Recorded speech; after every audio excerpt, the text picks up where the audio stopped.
Hello friends, good evening and welcome to physics scholar. तो Jharkhand PGT और lab assistant के unit number 1 mechanics का ये सेकंड लास्ट लेक्चर है। आज की इस क्लास में हम रिलेटिविटी के ऊपर बेस्ड कुछ प्रीवियस ईयर के और कुछ इंपॉर्टेंट क्वेश्चंस को डिस्कस करेंगे। तो इसके बाद सिर्फ एक और लेक्चर होगा, यानी जो लेक्चर नंबर आपका 13 होगा वो आपके इस पूरे यूनिट का लास्ट लेक्चर होगा। तो स्टार्ट करते हैं क्लास को। और देखिए, रिलेटिविटी आपका एक ऐसा टॉपिक है जिससे आपका जो पिछला पेपर है उसमें 5 से 6 सवाल पूछे गए हैं और ठीक ठाक सवाल पूछे गए हैं। तो हम लोग पहले वो 5 से 6 सवाल को कर लेते हैं जो आपके एग्जाम में पीछे पूछे जा चुके हैं, उसके बाद बाकी कुछ और भी क्वेश्चंस को करेंगे। चलिए तो देखते हैं सबसे पहला क्वेश्चन जो आपके एग्जाम में पूछा गया है। ठीक है, चलिए तो सबसे पहला क्वेश्चन आप देखिए, इसमें करें कि the mass of a particle at rest is m not if it is moving with the velocity of c by root 2 then its momentum is। एकदम आराम से बारीकी के साथ हर एक पॉइंट को हम लोग कनेक्ट करेंगे पिछली वाली क्लास यानी थियरी वाले लेक्चर से। ठीक है, तो थोड़ा पेशेंस के साथ और आराम से एकदम रिलैक्स होकर देखेंगे। पहली बात तो जो ऑब्जेक्ट का आपकी स्पीड दी हुई है, ये स्पीड लाइट के स्पीड के कंपेरेबल है c बाई रूट टू की वैल्यू आपको पता है 1.414। तो कहने का मतलब ये कि ये जो स्पीड आपको दिख रही है v की वैल्यू, ये लाइट की स्पीड के कंपेरेबल स्पीड है। तो इसका मतलब यहां पर जो केस लागू होगा वो रिलेटिविस्टिक केस लागू होगा, है ना। रिलेटिविस्टिक केस यहां पर, रिलेटिविस्टिक मैकेनिक्स यहां पर काम करेगा। और रिलेटिविस्टिक मैकेनिक्स क्या बोलता है कि पार्टिकल जब रिलेटिविस्टिक स्पीड से चलता है तो पार्टिकल का जो मास होता है वो वेरी होता है, और वेरी में भी क्या होता है, इंक्रीज होता है। कि अगर स्पीड पार्टिकल की बहुत ज्यादा हो, रिलेटिविस्टिक स्पीड हो, v की वैल्यू c के कंपेरेबल हो, तो ऐसे केस में जब पार्टिकल मूव करता है तो उसका मास जो होता है वो इंक्रीज हो जाता है। और अगर मास इंक्रीज हो जाएगा तो मोमेंटम भी इंक्रीज हो जाएगा या चेंज हो जाएगा। मोमेंटम का फार्मूला आपको पता है, मोमेंटम इज इक्वल टू होता है मास इंटू वेलोसिटी। अगर ये वेलोसिटी रिलेटिविस्टिक है तो ये मास भी हो जाएगा रिलेटिविस्टिक, और अगर ये वेलोसिटी मास दोनों रिलेटिविस्टिक है तो जो मोमेंटम आएगा वो भी क्या हो जाएगा, रिलेटिविस्टिक। तो आपको यहां पर जो मोमेंटम निकालना है वो रिलेटिविस्टिक मोमेंटम होगा। और रिलेटिविस्टिक मोमेंटम का formula P is equal to relativistic mass यानी काइनेटिक मास और रिलेटिविस्टिक स्पीड यानी कि ये जो लाइट की स्पीड के आसपास जो वैल्यू है उस स्पीड की बात हो रही है। और आपको पता है, आपने पढ़ा हुआ है कि जो काइनेटिक मास होता है उस काइनेटिक मास का रेस्ट मास के साथ जो रिलेशन होता है वो ऐसे होता है, m is equal to am not upon under root 1 minus we square upon में क्या, सी स्क्वायर। और यहां पर है आपका ये v, और v की वैल्यू आपको क्वेश्चन में दिया है c बाई रूट 2, है ना। तो ये मोमेंटम का फार्मूला हमने यूज कर लिया रिलेटिविस्टिक केस में। और इस v की जगह पर भी हम c बाई रूट 2 रखेंगे। तो यहां पर देखिए ये बनेगा आपका m नॉट और अपान में स्क्वायर रूट के अंदर 1 माइनस, जब आप v की जगह पर c बाई रूट 2 रखेंगे और उसका स्क्वायर करेंगे तो आएगा c स्क्वायर, और अपान में कितना आएगा, अपान में आएगा ये 2 और उसके साथ में ये सी स्क्वायर और यहां पर c बाई रूट 2। ठीक है, सिंपल सा कैलकुलेशन है, सी स्क्वायर से सी स्क्वायर कैंसिल हो जाएगा और 1 में से 1/2 को माइनस करेंगे तो 1/2 ही आएगा। तो कुल मिला के आपको मिला क्या कि m नॉट और अपान में स्क्वायर रूट के अंदर 1 माइनस 1/2 यानी कि 1/2 और यहाँ पर c बाई रूट 2। अब देखिए स्क्वायर रूट के अंदर 1/2 का मतलब यही है, 1 का स्क्वायर रूट 1 हो जाएगा, लेकिन रूट 2 का रूट 2 आएगा, 2 का रूट 2 आएगा, ये हो जाएगा m नॉट अपान में 1 बाई रूट 2 और यहाँ पर है ये c बाई रूट 2। ये रूट 2 से ये रूट 2 कैंसिल हो जाएगा, आपको मिल जाएगा m नॉट इंटू में c। यानी कि पार्टिकल का जो रिलेटिविस्टिक मोमेंटम आएगा वो m नॉट इंटू सी के इक्वल आएगा। ये ऑप्शन नंबर 20 का करेक्ट हो जाएगा। ठीक है ना। झारखंड पीजीटी जो आपका 2017 का पेपर है उसमें ये सवाल पूछा गया है। अब देखिए अगला क्वेश्चन, ये भी आपके एग्जाम में पूछा गया है। A rod moves at a speed v equal to 0.6 c along its length. The percentage of contraction will be। ठीक है, क्या करें, percentage of contraction will be. अब आपको ये पता है कि अगर कोई रॉड मूव करता है, अगर कोई रॉड, ये जैसे रॉड है और ये अपनी लेंथ के अलोंग मूव कर रहा है, तो आपको पता है जिस डायमेंशन के अलोंग ये मूव करेगा उस डायमेंशन के अलोंग इसका जो लेंथ होता है वो रिड्यूस हो जाता है, जिसको हम लोग लेंथ कॉन्ट्रैक्शन बोलते हैं, है ना। तो कह रहे हैं कि जो लेंथ कॉन्ट्रैक्शन है वो आपको परसेंटेज में बताना है, परसेंटेज ऑफ कॉन्ट्रैक्शन। तो आप मान लीजिए कि इनिशियल जो रॉड की लेंथ है, ये जिस रॉड की बात हो रही है, मान लीजिए उस रॉड की इनिशियल जो लेंथ है, या कह लीजिए कि वो फ्रेम जिस फ्रेम में ये रॉड है उस फ्रेम में आप इसको ऑब्जर्व करते हैं तो एल नॉट मिलता है। लेकिन यहां पर एक फ्रेम एस है, ये फ्रेम एस है और ये फ्रेम एस डैश है। ठीक है ना। और ये जो आपका रॉड है वो इसी फ्रेम के अंदर रखा हुआ है। तो मतलब जिस स्पीड से ये फ्रेम मूव कर रहा है उसी स्पीड से ये रॉड भी मूव कर रहा है। इसका मतलब इस फ्रेम के रिस्पेक्ट में ये रॉड स्टेशनरी है, रुका हुआ है। ऐसे में ये वाला ऑब्जर्वर इसको जब मेजर करेगा तो जो इसकी लेंथ ये मेजर करेगा, इसको हम बोलते हैं प्रॉपर लेंथ एल नॉट। तो एल नॉट क्या हुआ, एल नॉट को हम लोग बोलते हैं प्रॉपर लेंथ। प्रॉपर लेंथ मतलब ये उस वाले फ्रेम में मेजर किया गया है जिस फ्रेम में ये आपका रॉड खुद रखा हुआ है, यानी रॉड के ही फ्रेम में, जिस फ्रेम में ये रॉड रखा हुआ उसी फ्रेम में ये मेजर किया गया है। और यहां से आप इसको ऑब्जर्व करेंगे, मेजर करेंगे तो इसकी जो लेंथ आएगी वो इस लेंथ से कम आएगी। इस लेंथ को हम बोलेंगे कॉन्ट्रैक्टेड लेंथ, कॉन्ट्रैक्टेड लेंथ। ठीक है। तो यहाँ पर हम लोग ये फार्मूला यूज करें अगर कि L इज इक्वल टू, आपको पता है L इक्वल टू होता है L naught under root 1 minus we square upon C square, और इसमें जो L की वैल्यू होती है वो L नॉट से कम होती है। ठीक है, अब आप देखिए कि ये जो L है वो है आपका कॉन्ट्रैक्टेड लेंथ।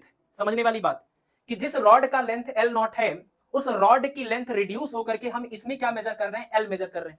तो अगर हम आपसे पूछे कितना कॉन्ट्रैक्शन हुआ, ये तो कॉन्ट्रैक्टेड लेंथ है कि भाई जो 6 सेंटीमीटर का था वो 5 सेंटीमीटर का दिख रहा है, लेकिन कितना कॉन्ट्रैक्ट हो गया, 1 सेंटीमीटर कॉन्ट्रैक्ट हो गया।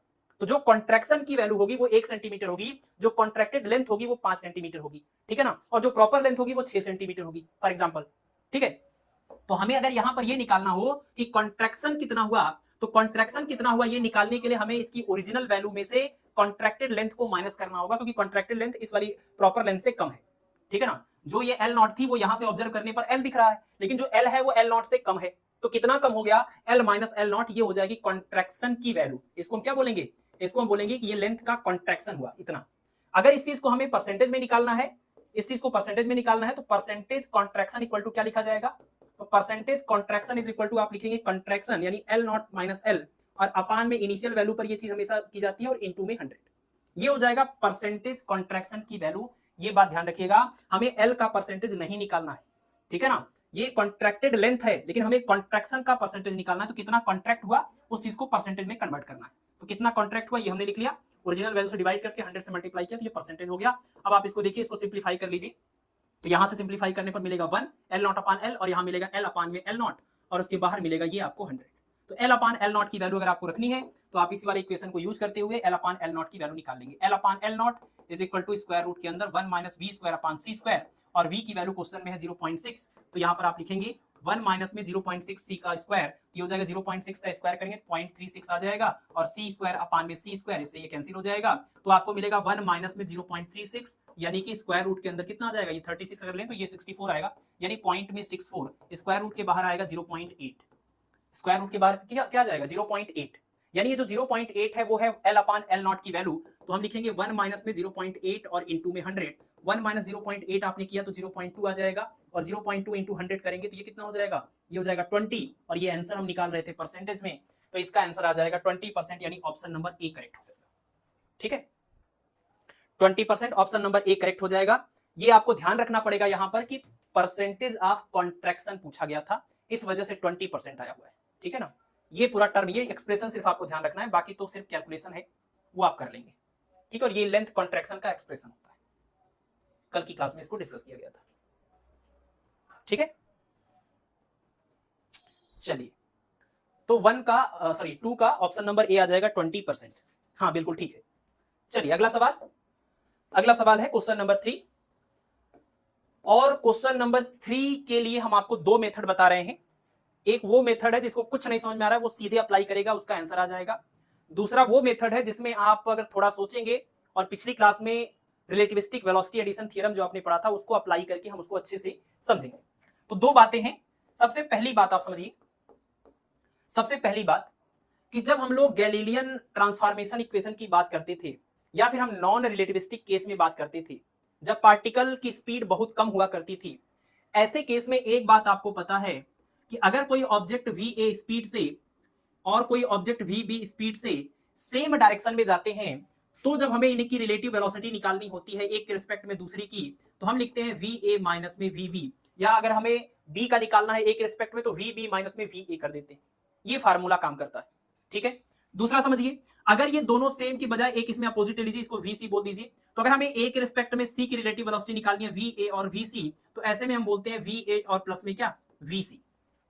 यानी जब दोनों वेक्टर, दोनों जो पार्टिकल्स हैं वो अपोजिट डायरेक्शन में जाते हैं, तो रिलेटिव वेलोसिटी निकालते टाइम हमें ऐड करना पड़ता है उनकी वेलोसिटी को। कहने का मतलब कि अगर हर सेकंड ये 5 मीटर इधर जा रहा है और हर सेकंड ये 6 मीटर इधर जा रहा है, तो इसको ये लगेगा कि 11 मीटर पीछे गया और इसको लगेगा कि ये 11 मीटर पीछे गया, है ना। यानी हर सेकंड इनके बीच का जो सेपरेशन होगा वो 11 मीटर के हिसाब से चेंज होगा, यानी इनकी रिलेटिव वेलोसिटी हो जाएगी 11 मीटर पर सेकंड। लेकिन अगर एक 6 से इधर जा रहा है और एक 5 से इधर जा रहा है, तो 6 वाले को लगेगा कि ये 1 मीटर पर सेकंड से हर बार हमसे पीछे रह जा रहा है, यानी इसको इसकी वेलोसिटी लगेगी -1 मीटर पर सेकंड, और इसको लगेगा कि ये 1 मीटर एक्स्ट्रा हर बार जा रहा है, तो ये बोलेगा कि 1 मीटर पर सेकंड इनकी रिलेटिव वेलोसिटी है। ठीक है, तो ये सारी बातें कि वेलोसिटी ऐड हो जाती है, सब्ट्रैक्ट हो जाती है सेम या अपोजिट डायरेक्शन के अकॉर्डिंग, ये तरीका चलता है हमारा तब जब हम नॉन रिलेटिविस्टिक केस की बात करते हैं, यानी v की वैल्यू c से बहुत कम होती है तब। लेकिन अगर ऐसा ही केस, जैसे यहां पर आप देख लीजिए ये दोनों अपोजिट डायरेक्शन में है, और ऐसे केस में हमने ये एक्सप्रेशन लिखा हुआ है, अगर ये दोनों के दोनों जो va और vc आपको दिख रहा है, अगर इनकी स्पीड बहुत ही ज्यादा हो जाए और रिलेटिविस्टिक केस में बात होने लगे, तो ऐसे में आपको पता है कि वेलोसिटी ऐसे नहीं ऐड होती है। ये गैलीलियन तरीका हो गया इसको ऐड करने का। अगर इनकी वेलोसिटी बहुत ज्यादा हो जाए तो ये इक्वेशन काम नहीं करता है, तब आपको लिखना पड़ेगा VAC is equal to VA plus में VC और अपान में 1 प्लस VA VC और अपान में C स्क्वायर। ये फार्मूला बनेगा, इसको बोलते हैं रिलेटिविस्टिक वेलोसिटी एडिशन थ्योरम, जिसको आपने पिछली क्लास में पढ़ा हुआ था। ठीक है, ये बात एकदम क्लियर कर लीजिए कि ये जो टर्म है वो गैलीलियन वाले में केस में मिलता है, लेकिन जब रिलेटिविस्टिक केस आता है तो अपान वाला ये पूरा टर्म मिलता है। ठीक है, अब ये फार्मूला अगर हम यहां पर इस क्वेश्चन में अप्लाई करें, इस तरह के सवालों में अप्लाई करें कि two particles came towards each other at a speed 0.8 c with respect to the laboratory, their relative speed is. दो पार्टिकल हैं यहां पर, जैसे एक ये ले लीजिए, एक ये ले लीजिए, ये जो दो पार्टिकल हैं, एक है 0.8 c से चल रहा है, दूसरा भी 0.8 c से चल रहा है, और ये 0.8 c जो है किसके रिस्पेक्ट में लिया गया है, तो ये आप लेबोरेटरी बोल दीजिए, अर्थ बोल दीजिए, इसके रिस्पेक्ट में ये आपका वेलोसिटी लिया गया है। ठीक है, तो ऐसे में आपको करना क्या है, अब अगर आपको इनकी रिलेटिव वेलोसिटी निकालनी है तो बिल्कुल यही सेम प्रिंसिपल है, बट स्पीड बहुत ज्यादा होने की वजह से ऐसे में आप ये वाला फार्मूला अप्लाई करेंगे, इसके रिस्पेक्ट में इसकी या इसके रिस्पेक्ट में इसकी वेलोसिटी आपको निकालनी है, तो रिलेटिव वेलोसिटी आपको जो मिल जाएगी वो आ जाएगी कितनी, ये हो जाएगी 0.8 c प्लस 0.8 c अपान 1 प्लस 0.8 c इंटू में 0.8 c और अपान में c स्क्वायर। सॉल्व करेंगे ये हो जाएगा आपका 1.6 c और अपान में यहां पर आएगा 1 प्लस, यहां से मल्टीप्लाई करेंगे तो पॉइंट में 64 आएगा, और कुल मिला के ये आपको मिल जाएगा कितना 1.64, यानी 160 अपान 164 c, और इसको डिवाइड करते हैं 0.975, ये हमने कैलकुलेशन पहले से कर रखा है, आपको करना पड़ेगा, तो इसको डिवाइड करेंगे तो 0.975 c आ जाएगा। यानी इसको ये लगेगा कि ये हमारे पास आ रहा है 0.975 c से, और इसको लगेगा कि ये हमारी तरफ आ रहा है 0.95 c से। ठीक है, तो अगर इनकी वेलोसिटी बहुत कम होती, तो इनका रिलेटिव वेलोसिटी हम इस फार्मूले से निकालते, और अगर इनकी रिलेटिव वेलोसिटी रिलेटिविस्टिक केस में आती है तो ऐसे में हम relativistic velocity addition theorem use करके हमने इस फार्मूले को यूज किया और हमारा आंसर दिया गया, जो कि इस क्वेश्चन का आंसर भी है ऑप्शन नंबर बी। ठीक है, ये तरीका आप ध्यान रखें। ठीक है, ये तरीका आप याद रखिए, सबसे सिंपलेस्ट केस आपको बता रहे हैं। अब हम आपको ले चलते हैं जो आपने वेलोसिटी एडिशन थ्योरम पढ़ा था, अगर हम उसके अकॉर्डिंग चीजों को इसमें सिस्टमैटिक तरीके से फ्रेम करें, एक एस और एक एस डैश फ्रेम लें, तो उसके रिस्पेक्ट में चीजों को समझने का एक तरीका आप अलग से देख लीजिए। ठीक है, चलिए इसको हटा रहे हैं, ये सिंपल सा तरीका, अगर कुछ नहीं समझ में आता है तो सीधे सीधे आप वेलोसिटी एडिशन थ्योरम जो अप्लाई कर रहे थे वो थ्योरम आप इस रिलेटिविस्टिक केस में यूज कर दीजिए, आपका आंसर आ जाएगा। देखिए, आपने वेलोसिटी एडिशन थ्योरम में ये पढ़ा हुआ था, आपने वेलोसिटी एडिशन थ्योरम में क्या पढ़ा हुआ था कि आपके पास दो फ्रेम होगा, ये एक फ्रेम हो गया एस डैश और ये एक फ्रेम हो गया आपका एस, ये हुआ एस और ये एस डैश। जो एस डैश है वो मूविंग फ्रेम है, वो किसी वेलोसिटी से आपने बोला था v वेलोसिटी से आगे जा रहा है, और ये जो है वो स्टेशनरी फ्रेम है। इधर कोई एक पार्टिकल है, उस पार्टिकल को मान लीजिए हमने बोल दिया p, इस पार्टिकल p का फ्रेम s के रिस्पेक्ट में आपने जो वेलोसिटी इसकी मेजर करी वो वेलोसिटी को आपने नाम दिया u, और इस फ्रेम s डैश के रिस्पेक्ट में जो इसकी वेलोसिटी आपने मेजर करी उसको नाम दिया था आपने u डैश। ठीक है, और इनके बीच में रिलेशन आपने क्या लिखा था, आपने यही लिखा था u is equal to u dash plus v और upon 1 plus u dash v और अपान में हो जाएगा क्या c स्क्वायर, है ना। ये फार्मूला आपने वेलोसिटी एडिशन थ्योरम का पढ़ा हुआ है। अब अगर हमें इसी फार्मूले को यहां पर अप्लाई करना और इस पूरे सिचुएशन को एक इन दोनों फ्रेम के रिस्पेक्ट में समझना है, तो आप ऐसे देख लीजिए, आपके पास दो पार्टिकल हैं, दो पार्टिकल आप बना लीजिए, एक पार्टिकल मान लीजिए ये हो गया, ये एक पार्टिकल हो गया, और दूसरा पार्टिकल आपका ये हो गया। ठीक है, और इस पार्टिकल की स्पीड आपने कहा अर्थ के रिस्पेक्ट में या लेबोरेटरी के रिस्पेक्ट में, यहां पर वो फ्रेम है आपका अर्थ या लेबोरेटरी, एस ले लिया, इसके रिस्पेक्ट में इसकी वेलोसिटी को आपने 0.8 c बोला है और इसकी वेलोसिटी को भी आपने 0.8 c बोला है। अब ध्यान रखिएगा कि ये जो पूरा फार्मूला आप लिखते हैं, इसमें जो v होता है वो इस फ्रेम s से राइट साइड में जा रहा है, पॉजिटिव x डायरेक्शन में जा रहा है, और यहाँ जो पार्टिकल होता है उसकी जो वेलोसिटी आपने u या u डैश लिखी है वो भी राइट साइड में यानी कि पॉजिटिव x डायरेक्शन में जा रहा है। ऐसे सेंस में ये फार्मूला यूज हुआ है, मतलब आपका u इधर, आपका u डैश इधर और आपका v इधर। अगर ऐसा केस होता है तो हम ये फार्मूला लिखते हैं, कोई भी इसमें से उल्टा होगा तो उसके साथ माइनस लग जाएगा इसी फार्मूले के अंदर। तो यहां पर जो दो पार्टिकल है, एक पार्टिकल इधर जा रहा है, एक पार्टिकल इधर आ रहा है, और फ्रेम हमें एक ही दिख रहा है, लैब वाला फ्रेम, ये फ्रेम एस हो गया, और हमें इसके रिस्पेक्ट में इसकी वेलोसिटी या इसके रिस्पेक्ट में इसकी वेलोसिटी पता करनी है। तो हम इससे कंपेयर करने के लिए क्या करेंगे, इससे कंपेयर करने के लिए हम एक काम करते हैं, इस वाले को हम मान लेते हैं कि ये हमारा क्या है, ये है हमारा फ्रेम एस डैश। ये जो पार्टिकल है इसको हमने क्या मान लिया, फ्रेम एस डैश। और ये पार्टिकल किस स्पीड से चल रहा है, 0.8 सी से। और इस पार्टिकल की 0.8 सी जो स्पीड या वेलोसिटी आप लिख रहे हैं, ये स्पीड किसके रिस्पेक्ट में लिखी गई है, फ्रेम की या इस पार्टिकल की, ये एस फ्रेम के या लैब फ्रेम के रिस्पेक्ट में लिखी गई है। और आप देखिए आपने इस फ्रेम की ये जो स्पीड आपने वी लिखी थी, ये भी तो इसी फ्रेम एस के रिस्पेक्ट में थी। तो जो आपका ये पहला पार्टिकल है उसको, जिसको आपने फ्रेम एस डैश बोला, तो फ्रेम एस डैश की जो ये स्पीड है इस फ्रेम एस के रिस्पेक्ट में, इसका मतलब कि ये फार्मूले में जो वी होता था ये वही चीज है ना, जो फार्मूले में वी चीज होती थी कि फ्रेम एस डैश का फ्रेम एस के रिस्पेक्ट में स्पीड। तो हमारा फ्रेम एस डैश यानी कि ये पार्टिकल ऐसे जा रहा है इस फ्रेम के रिस्पेक्ट में 0.8 सी से, तो ये वी की वैल्यू होगी। ठीक है, दूसरा, और इसको आप मान लीजिए वो वाला पार्टिकल जो पार्टिकल आप यहां पर दिखाते थे, इस पार्टिकल का फ्रेम एस डैश के, फ्रेम एस डैश मतलब मूविंग फ्रेम के रिस्पेक्ट में पार्टिकल की वेलोसिटी।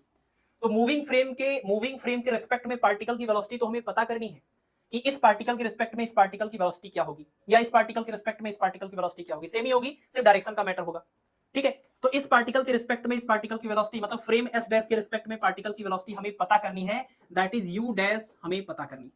और ये जो पार्टिकल है इसका फ्रेम एस के रिस्पेक्ट में वेलोसिटी, इस पार्टिकल का फ्रेम एस के रिस्पेक्ट में वेलोसिटी को आप यू बोलते थे, तो पार्टिकल का 0.8 सी जो वेलोसिटी है वो इस फ्रेम एस के ही रिस्पेक्ट में दिया हुआ है। और डायरेक्शन देखिए, जब इधर होता था तो हम इसको लिखते थे फार्मूले में, क्या लिखते थे, यू बोलते थे, और उस यू की वैल्यू पॉजिटिव होती थी। यहां पर ये यू है लेकिन इसकी वैल्यू माइनस करेंगे क्योंकि ये इस डायरेक्शन की बजाय इस डायरेक्शन में जा रहा है। ठीक है ना, ये पार्टिकल इधर जाता था तो इसकी वैल्यू को हम पॉजिटिव लेते थे, यहां पर ये अपोजिट जा रहा है तो जो यू की वैल्यू होगी वो माइनस ऑफ 0.8 सी हो जाएगी। क्लियर है, यानी आपको यू मिल गया, आपको वी मिल गया, आपको यू डैश निकालना है। ठीक है ना, तो अब देखिए आपके ये दोनों फ्रेम बन गए, फ्रेम एस और फ्रेम एस डैश, और ये पार्टिकल भी मिल गया, और दोनों का हमें इस फ्रेम एस के रिस्पेक्ट में वेलोसिटी पता है, यानी वी पता है, फ्रेम की वेलोसिटी पता है, इस पार्टिकल की वेलोसिटी भी पता है, यू पता है, तो हमें इसके रिस्पेक्ट में इस पार्टिकल की वेलोसिटी यू डैश पता करनी है।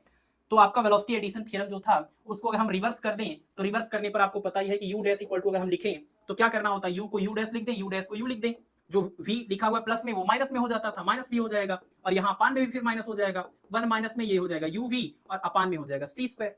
तो यहाँ से हम सीधे सीधे u डैश निकाल सकते हैं। सबकी वैल्यू रख दीजिए, सबकी वैल्यू रख देंगे तो कितना हो जाएगा, u की वैल्यू कितनी है, u की वैल्यू है 0.8 c, और माइनस v की वैल्यू की अगर बात करें तो v कितना, सॉरी ये माइनस में था ना, माइनस में u की वैल्यू माइनस में 0.8 c, और v की वैल्यू ये हो जाएगा 0.8 c, और अपान में 1 माइनस u की वैल्यू रखेंगे माइनस में 0.8 c, और इनटू में ये v की वैल्यू है 0.8 c प्लस में, और अपान में c स्क्वायर।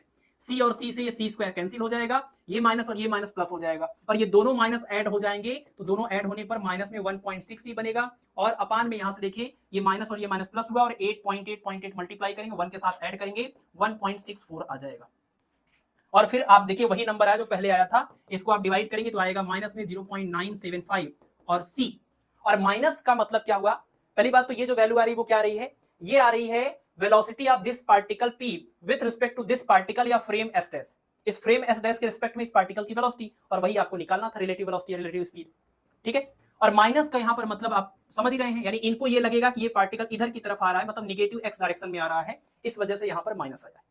अगर आप इसको फ्रेम एस मानते सॉरी अगर आप इसको फ्रेम एस डैश मानते और इसको आप पार्टिकल मानते तो फिर यही आंसर आपका प्लस में निकल के आता, क्योंकि इनको ये लगेगा कि ये पार्टिकल इधर की तरफ जा रहा है, पॉजिटिव एक्स डायरेक्शन में जा रहा है।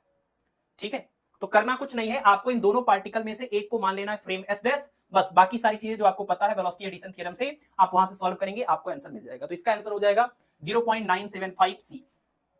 ये चीजें समझ करके आपने फ्रेम के अकॉर्डिंग कर ली, और कुछ नहीं समझ में आ रहा है तो आपको पता ही है, सेम डायरेक्शन या अपोजिट डायरेक्शन होने पर ऐड करना होता है या सब्ट्रैक्ट करना होता है ना, ऐड करिए या सब्ट्रैक्ट करिए, अगर रिलेटिविस्टिक केस आ जाएगा तो अपान वाला जो टर्म है वो उसमें आ जाता है, बस इसके अलावा बाकी कोई चेंज नहीं होता। अब इसके जैसे कुछ और भी सवाल आपको मिल जाएंगे, आप उनको प्रैक्टिस करिएगा। अगला सवाल जो आपके एग्जाम में पूछा गया वो देखिए, calculate the ratio of mass of an electron moving with kinetic energy of 20 million electron volt to this to its rest mass which is 0.51 million electron volt. आपको क्या करना है, calculate the ratio of mass of an electron moving with kinetic energy this to its rest mass, यानी कि क्या करना है आपको एक इलेक्ट्रॉन है और उस इलेक्ट्रॉन के मूविंग मास और रेस्ट मास का रेशियो निकालना है।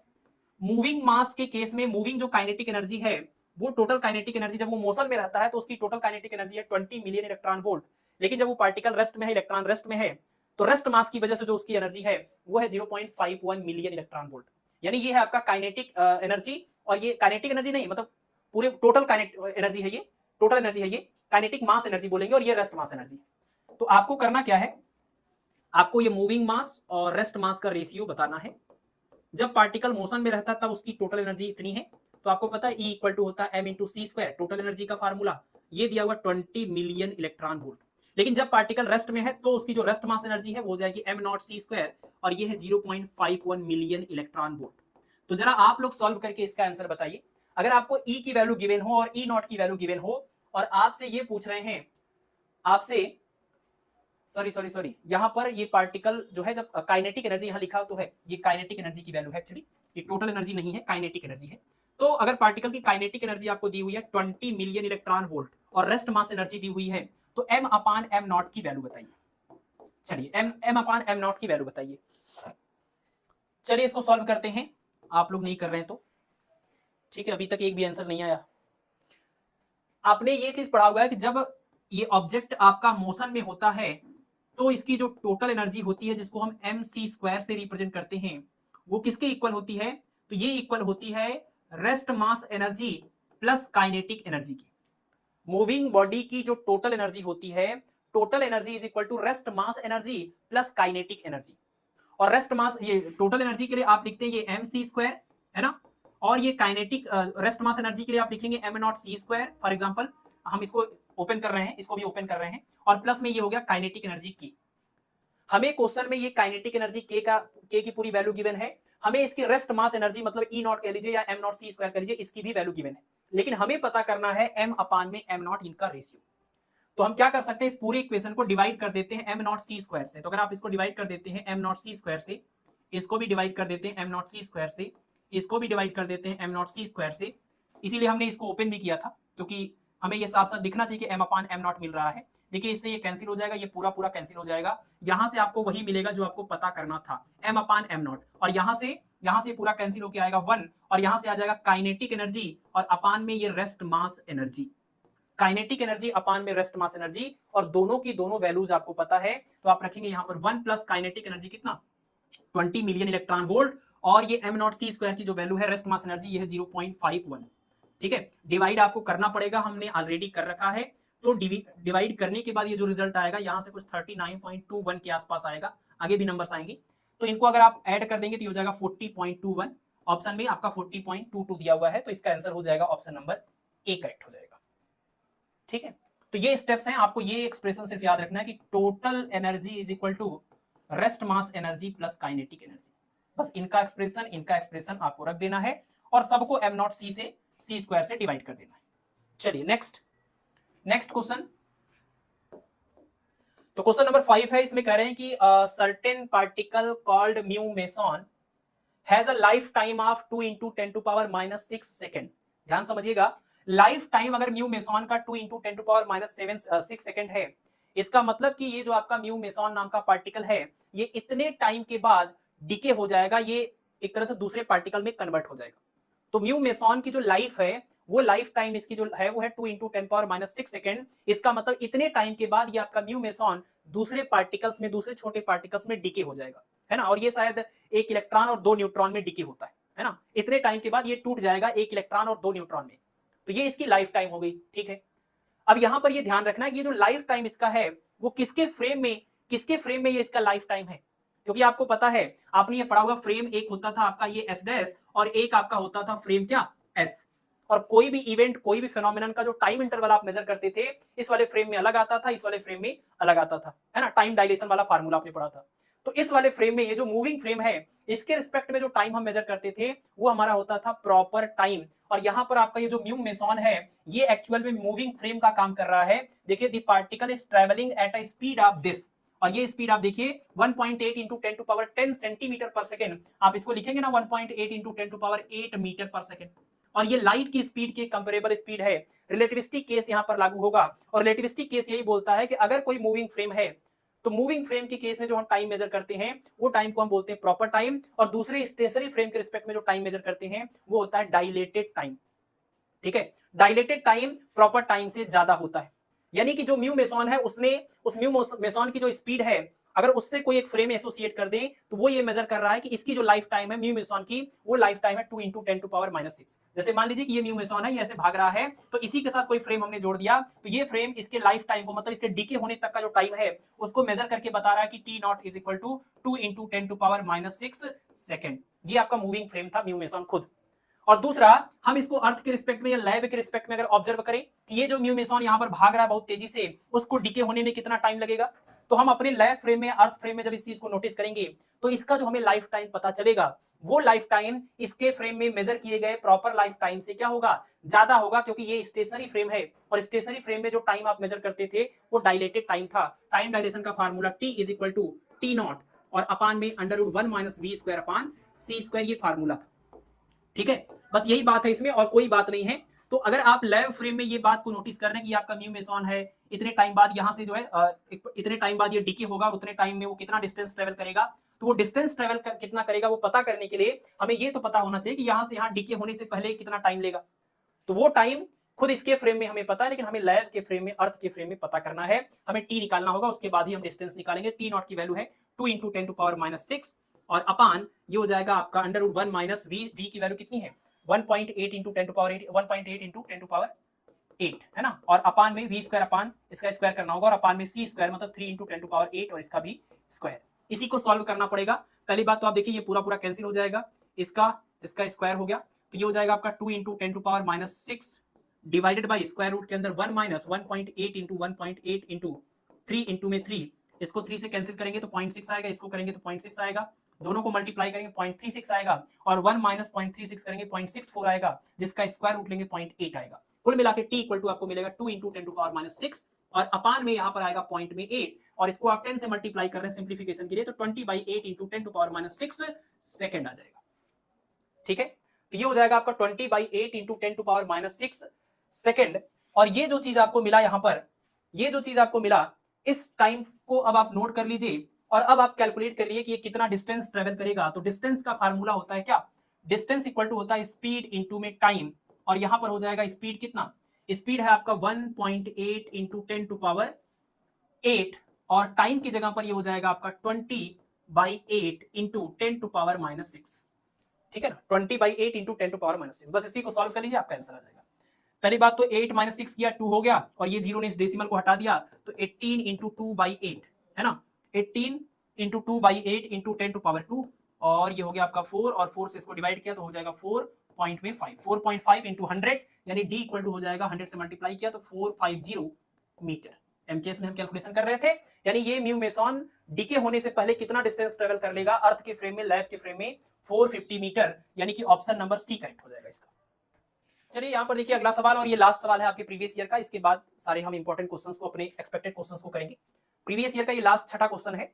A vector in a moving system is represented by 8i cap plus 12j cap, यानी ये जो आपका फ्रेम एस डैश है, मान लीजिए कि उसमें आप किसी वेक्टर क्वांटिटी की बात कर रहे हैं, उस वेक्टर को रिप्रेजेंट करने का जो तरीका दिखा रहे हैं वो है 8i cap plus 12j cap. मतलब जो भी वेक्टर है उसका जो x कंपोनेंट है उसकी वैल्यू है 8 और जो y कंपोनेंट है, क्योंकि i कैप के साथ x कंपोनेंट होता है और j कैप के साथ y कंपोनेंट होता है, तो जिस भी वेक्टर की बात कर रहे हैं उस वेक्टर का जो x कंपोनेंट है उसका मैग्नीट्यूड है 8 और जो y कंपोनेंट है उसकी वैल्यू है 12।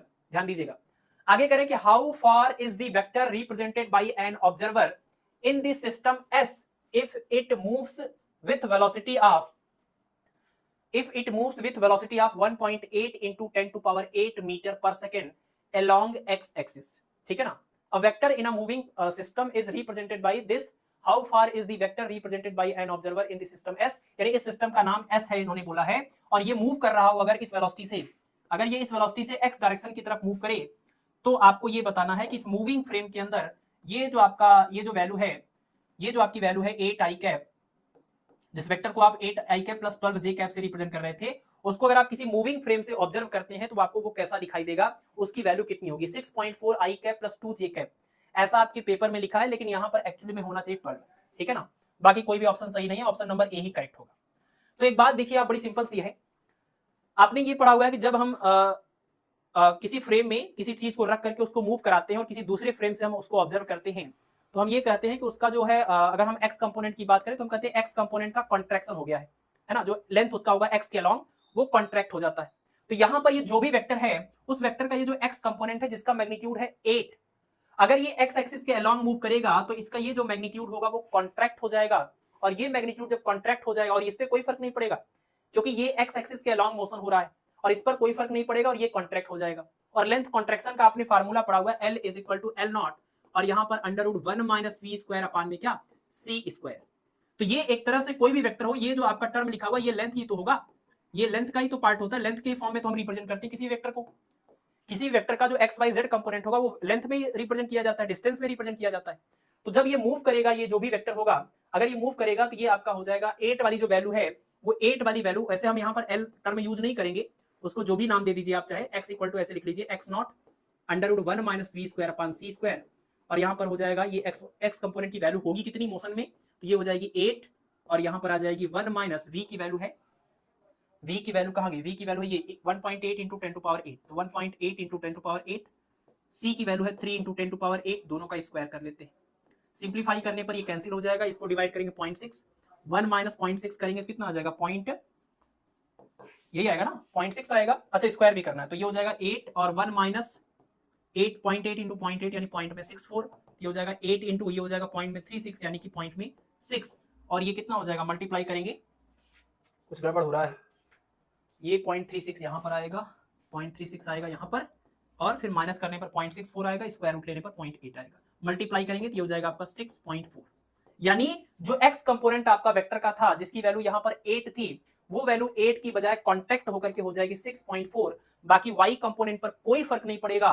तो ये जो भी आपका वेक्टर था अगर उसका नाम हम वेक्टर a रख दें तो उस वेक्टर a का जो x कंपोनेंट है वो 8 ना होकर के क्या हो जाएगा 6.4, और उसके बाद बाकी चीजें एज इट इज होंगी, तो यहाँ पर होना चाहिए 12 j कैप, बट यहाँ पर आपके पेपर में कुछ 2 लिखा हुआ जो कि मेरे हिसाब से गलत है, तो इसलिए ऑप्शन नंबर ए सही हो जाएगा अगर यहाँ पर 12 लिख दिया जाए तो, ठीक है ना। चलिए ये था आपका प्रीवियस ईयर, और सारे प्रीवियस ईयर कंप्लीट हो चुके हैं। हम लोग कुछ ऐसे क्वेश्चंस को डिस्कस करेंगे जो कि प्रीवियस ईयर में नहीं पूछे गए हैं। चलिए अगला सवाल देखिए, question number 7, a beam of light moves along right with speed c, मतलब एक लाइट बीम है जो राइट डायरेक्शन में c स्पीड से जा रही है। If earth also move along right with speed v, अगर अर्थ भी राइट डायरेक्शन में ही v स्पीड से जा रही है, then the speed of the beam of light relative to earth is, ठीक है, यानी ये कहानी ये है कि अगर ये आपका मान लीजिए ये अर्थ हो गया और ये बीम ऑफ लाइट हो गई, ये beam of light c speed से जा रही है और ये जो आपका अर्थ है ये v स्पीड से जा रहा है, सेम डायरेक्शन में जा रहे हैं, तो आपको इसके रिस्पेक्ट में इसकी वेलोसिटी बतानी, आपको इसके अर्थ के रिस्पेक्ट में इस बीम ऑफ लाइट की वेलोसिटी बतानी, या तो आप कैलकुलेशन से आंसर पर आ जाइए, या तो स्पेशल थियरी ऑफ रिलेटिविटी का जो सेकंड पोस्टुलेट था, principle of constancy of speed of light, actually speed of light नहीं बल्कि स्पीड ऑफ लाइट का ये मैग्नीट्यूड, कोई भी पार्टिकल कोई भी चीज अगर c स्पीड से चल रही है तो आप उसको किसी भी फ्रेम से मेजर करेंगे तो वो c ही आएगा, चाहे वो कोई पार्टिकल हो चाहे वो है ना कुछ भी हो, तो जो भी चीज है अगर वो c स्पीड से चल रही है तो आप उसको किसी भी फ्रेम से मेजर करेंगे तो वो c ही निकल के आएगा। तो ये लाइट बीम c स्पीड से जा रही है तो आप चाहे यहाँ रुक करके मेजर करते तब भी आप उसको c ऑब्जर्व करते, आप चाहे इस मूविंग फ्रेम से ऑब्जर्व करेंगे तब भी आप उसको c ही मेजर करेंगे, ये बात आपको पता है। तो इस क्वेश्चन का आंसर हो जाएगा ऑप्शन नंबर सी। बाकी अगर आप इसको सॉल्व करना चाहते हैं तो भी कर सकते हैं। मान लीजिए कि ये कोई आपके पास स्टेशनरी फ्रेम है और अर्थ को आप मूविंग फ्रेम एस डैश मान लीजिए, ये जो अर्थ मूव कर रहा है इसी डायरेक्शन में इसको आप मूविंग फ्रेम एस डैश मान लीजिए, और ये यहाँ पर एक इमेजिनरी एक स्टेशनरी फ्रेम एस में लीजिए। तो ऐसे में आपको पता है, ऐसे में आपको पता है कि अभी अभी आपने जो सवाल पीछे डिस्कस किया था उस हिसाब से अगर आप देखें ये दोनों सेम डायरेक्शन में जा रहे हैं, सेम डायरेक्शन में जा रहे हैं, और सेम डायरेक्शन में जब जा रहे हैं तो ऐसे में आप क्या बोलेंगे, डिफरेंस वाली बात होगी, तो इसका मतलब आप लिखेंगे क्या, ये c से जा रहा है और ये v से जा रहा है। देखिए जो फ्रेम मूव कर रहा है उसकी वेलोसिटी को आपने v बोल दिया है, और इसके रिस्पेक्ट में इस मूविंग फ्रेम के रिस्पेक्ट में आप इसको एक पार्टिकल मान लीजिए, मूविंग फ्रेम के रिस्पेक्ट में आप इस पार्टिकल की वेलोसिटी पता करना चाहते हैं, तो मूविंग फ्रेम के रिस्पेक्ट में जो पार्टिकल की वेलोसिटी होती है उसको हम लोग नाम देते हैं क्या, u डैश, है ना। मूविंग फ्रेम के रिस्पेक्ट में पार्टिकल की वेलोसिटी को हम लोग u डैश बोलते थे, और किसी स्टेशनरी फ्रेम के रिस्पेक्ट में अर्थ की वेलोसिटी v है और उसी फ्रेम के रिस्पेक्ट में इस लाइट की वेलोसिटी c है। तो इसका मतलब कि ये v तो ठीक है फ्रेम की स्पीड है, और ये जो c है इसके रिस्पेक्ट में यानी u की वैल्यू है c, हमें u डैश निकालना है। तो u dash equal to formula होता है क्या, u डैश इक्वल टू होता है u माइनस में v और अपान में 1 माइनस में uv अपान में c स्क्वायर, ये फार्मूला आपने पढ़ा हुआ है, ठीक है। दोनों सेम डायरेक्शन में जा रहे हैं तो मैग्नीट्यूड प्लस के साथ लिखा जाएगा, पॉजिटिव एक्स डायरेक्शन है। u का मतलब होता है इस स्टेशनरी फ्रेम के रिस्पेक्ट में पार्टिकल की स्पीड जो कि c है, यहाँ पर c हो जाएगा। v का मतलब होता है जो मूविंग फ्रेम होता है उसकी वेलोसिटी, तो यहाँ पर v है, और अपान में हो जाएगा 1 माइनस u की जगह पर c लिखेंगे और v की जगह पर v की जगह पर v लिखेंगे और अपान में c स्क्वायर हो जाएगा। एक c से ये एक c कैंसिल हो जाएगा, आपको मिलेगा c माइनस v और अपान में इसको देखिए सॉल्व करेंगे c माइनस v और अपान में c आएगा जो कि ऊपर जाएगा और ये कैंसिल होकर के क्या देगा आपको c देगा। ठीक है ना। इस चीज को अगर इस कहानी को आप यहां से कनेक्ट कर लीजिए, ये आपका एस डैश हो गया, ये आपका एस फ्रेम हो गया और यहां पर कोई पार्टिकल हो गया। ठीक है, ये जो फ्रेम आपका एस डैश था वो किसी v वेलोसिटी से चलता था, इस पार्टिकल का फ्रेम एस के रिस्पेक्ट में वेलोसिटी u होता था, इस पार्टिकल का फ्रेम एस डैश के रिस्पेक्ट में वेलोसिटी u डैश होता था। तो मूविंग फ्रेम के रिस्पेक्ट में पार्टिकल की वेलोसिटी को u डैश बोलते थे। यहां पर इस मूविंग फ्रेम यानी अर्थ के रिस्पेक्ट में पार्टिकल की वेलोसिटी u डैश हमें पता करनी है, रिलेटिव वेलोसिटी। ठीक है, दोनों सेम डायरेक्शन में पॉजिटिव एक्स डायरेक्शन में जा रहे थे, इसलिए सबकी जो वैल्यू थी वो हमने प्लस के साथ ही यहां पर रखी है और आंसर निकल के आया है सी। ठीक है, ठीक है। अगला सवाल देखिए, टोटल 20 क्वेश्चन हम लोग डिस्कस करेंगे, 20 क्वेश्चन टोटल डिस्कस करेंगे, लास्ट के 5 क्वेश्चन आपको आज हम होमवर्क देंगे। ठीक है, question number 8, the general transformation of space and time in relativity where given by. Relativity में, रिलेटिविस्टिक केस में जो जनरल नहीं, रिलेटिविटी का मतलब रिलेटिविस्टिक केस नहीं है यहाँ पर, रिलेटिविटी का मतलब कि ठीक है एक दूसरे के रिस्पेक्ट में जब बात होती है तो करें कि रिलेटिविटी में जो जनरल ट्रांसफॉर्मेशन इक्वेशन था किसका, स्पेस का और टाइम का, मतलब एक्स वाई जेड का और टी का, ये जो ट्रांसफॉर्मेशन इक्वेशन था रिलेटिविटी में, वो जनरल ट्रांसफॉर्मेशन इक्वेशन किसने दिया था, गैलीलियो ने, आइंस्टीन ने, लॉरेंज ने, माइकलसन ने। चलिए देखिए, सबसे बड़ी बात यहां पर यह है कि ये कह रहे हैं कि general transformation equation, general transformation equation का मतलब कि ऐसा इक्वेशन जो दोनों तरह की रिलेटिविटी में काम करे, मतलब जो नॉन रिलेटिविस्टिक वाला केस होता था, जो आपका गैलीलियन रिलेटिविटी था वहां भी काम करे, और जो आपका ये स्पेशल थियरी ऑफ रिलेटिविटी में जो रिलेटिविटी थी आइंस्टीन ने जो बताई वहां पर भी काम करे। मतलब ऐसा आपको ट्रांसफॉर्मेशन इक्वेशन यहां पर उसको समझना है जो v लेस देन c पर भी काम करता है और v इक्विवेलेंट टू c पर भी काम करता है। ऐसे वाले ट्रांसफॉर्मेशन इक्वेशन को ही हम जनरल बोलेंगे जो हर जगह काम करे। और आपको पता है कि गैलीलियन ट्रांसफॉर्मेशन इक्वेशन, ये जो x dash equal to x minus vt करके आपने पढ़ा हुआ था, ये केस जो आपका होता था, या y डैश इक्वल टू फिर y लिखते थे, z dash equal to z लिखते थे, दोनों फ्रेम में time t dash equal to t लिखते थे, ये आपका जो ट्रांसफॉर्मेशन इक्वेशन है जिसको हम गैलीलियन ट्रांसफॉर्मेशन इक्वेशन बोलते हैं, ये सिर्फ और सिर्फ इस पर्टिकुलर केस में काम करता है, सिर्फ और सिर्फ इस केस में। और यहीं से आपने सॉल्व किया था। आप वेलोसिटी वाले केस में अगर देख लीजिए कि v डैश इक्वल टू हो जाएगा, ऐसे लिखना पड़ेगा कि u dash is equal to हो जाएगा u माइनस में v, तो आप लिखेंगे u इक्वल टू क्या, u डैश प्लस में v।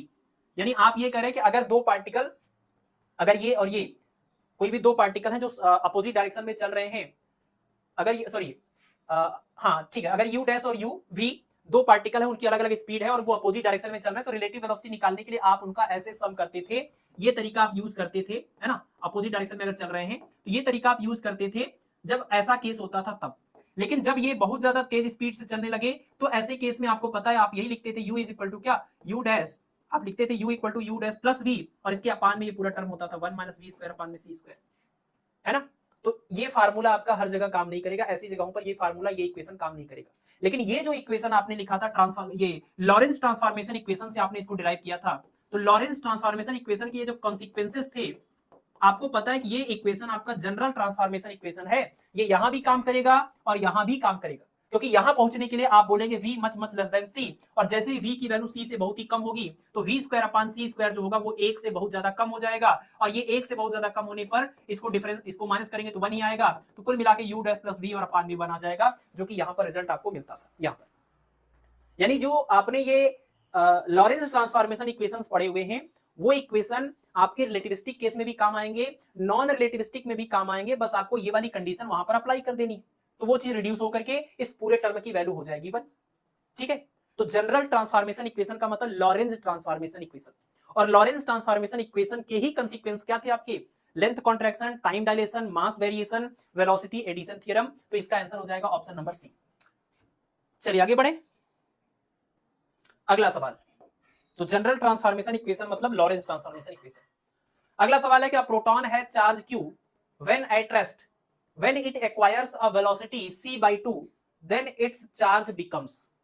अगर कोई प्रोटॉन है जब वो रेस्ट में है तब उसका चार्ज है q, तो अगर उसको किसी रिलेटिविस्टिक स्पीड से मूव कराया जाए तो ऐसे केस में उस चार्ज की वैल्यू कितनी हो जाएगी।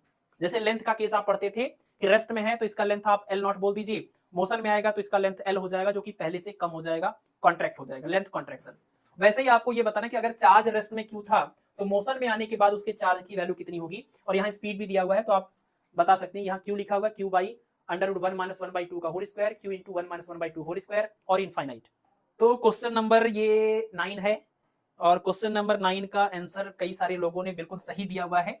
तो यहाँ पर कुछ बातें आप नोट कर लीजिए, that is called Lorentz invariant. जैसे आपने गैलीलियन इनवेरिएंट पढ़ा था, वैसे बहुत सारी ऐसी क्वांटिटी होती हैं जो लॉरेंज ट्रांसफॉर्मेशन में एक फ्रेम से दूसरे फ्रेम के ट्रांसफॉर्मेशन में वो वेरी नहीं होती, उनको हम लॉरेंज इनवेरिएंट्स बोलेंगे।